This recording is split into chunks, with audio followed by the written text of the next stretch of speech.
No, I think that's right. I think if you look at the monsters that inhabit our folklore, that sort of dominate our past, a lot of times it's not so much that they come from fear, but it's more a lesson. It's an embodiment of something that we value. And you mentioned the Wendigo, and that's such a great example because you have these people, the Algonquin speaking people in Canada who are living these very austere lives. They're hunter gatherers, they depend on being able to find food. They depend on working together.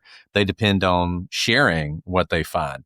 And there's this notion in that culture that greed and gluttony and thinking selfishness is a real danger. There's a great story about how in the Ojibwe people, I think in particular, at some point with a child, they would be offered a piece of food and a piece of charcoal.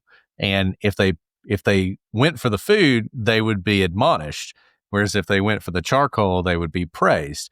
And the whole idea was you need to be willing to sacrifice your own needs for the good of the group, because if you don't, everyone will perish. And the Wendigo was this physical, spiritual manifestation of that greed, this idea that if you lost control, if you did something like went against one of humanity's greatest taboos, committed cannibalism in a time of famine rather than working together to survive, you would be taken over by this creature.